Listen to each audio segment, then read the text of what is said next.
Okay, the first thing you ought to know about me is I make a lot of stuff. Most of it is random stuff and it is totally useless, but I have made a lot of stuff. You could probably refer to me as a maker, and...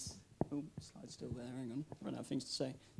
Okay, I first of all started off putting LEDs in things. Everything I made had to light up, it had to be bright, it had to be flashy, and this is one of the things I made. It was a light to go on my bedroom wall. The thing about that is, one day, I don't know what happened to it, it just blew up. The battery exploded, the LEDs exploded and never worked again, so that disappeared into my cupboard and has never seen the light of day again. It did work very well to start with, though. That was the other thing about that was a mask. I cast it on my face, and when I made that, I forgot to, because you have to lubricate your face to stop the plaster sticking to you. I didn't do my fringe line, and it pulled most of my hair out along my fringe. It was very, very painful. Ah, yes, jet engine. I don't know if you've heard of a pulse jet. It's what the Germans used in the Second World War for their VV bombs. Me and my brother one day, we decided we'd make one. I found a washing machine drum. It was just the ideal size for the thing. Plastic ducted fan, plastic being the thing about it. And my brother, he was the sort of integral part of it. Well, it lit my brother's arms on fire anyway. This is a jam jar pulse jet. Started out in the cold. It worked fine. I brought it inside. The fuel I used evaporated a bit more in the side and it blew up. This is what happens when you make a square boat in a garden with very, well, big high fences around it. Turns out it floated in an inch of water. It could hold it significantly more water. One rainy winter's day I came in and it was full most of the way up with water. Didn't leak, surprisingly. This is what well, after I took it apart, I used the size to make this. Floated quite well. Never heard my brother scream so loudly. First put it in the river, it almost capsized. Had to use quite a few gallons of water as ballast. And a friend of mine actually crashed it into the side of the canal and started it sinking. This is Barry. This is the reason why I have made so many things. I first met him, he helped me build my first computer. He runs a charity called CCUK. He gets computers in and he fixes them up and gives them to people who may not necessarily be able to for their own. But he has been great. And this is his machine shop. This is what I've built everything on. He's got mini everything. He's got mini lathes, mini milling machines, mini grinders, mini pillar drills. He's got absolutely everything, and you can make absolutely anything you can imagine there. It's absolutely fantastic. He's also got a mini arc world, which is quite fun.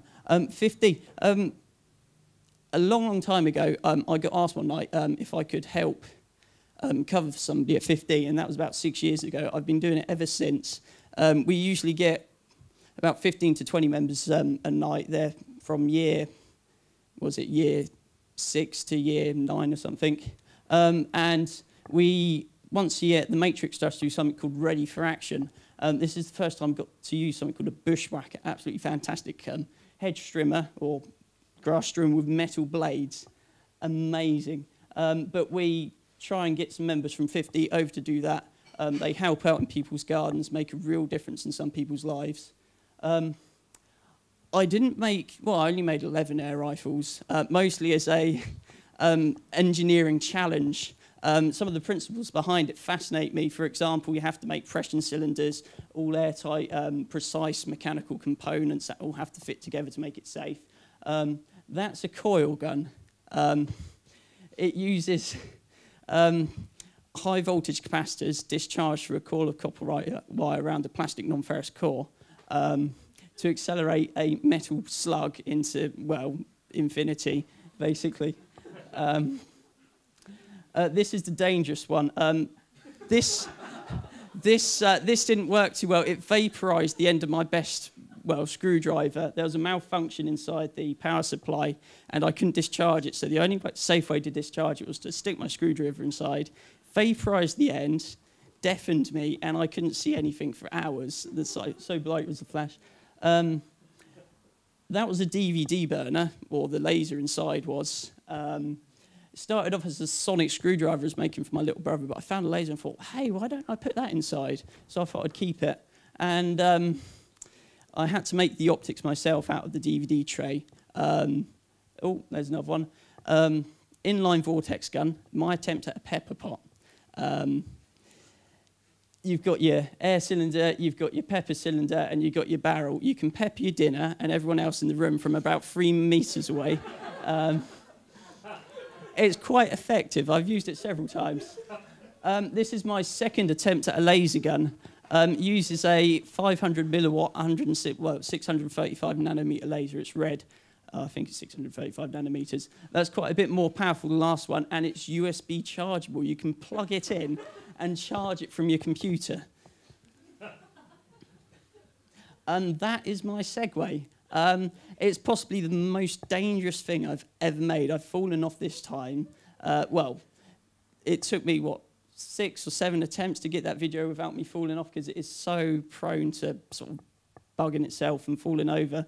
I've had to modify the code so many times just to make it safe. I've actually got this with me. This is I got bored of trying to find little button cells for my little LED torch, so I thought I'd make one that runs off a 9-volt battery.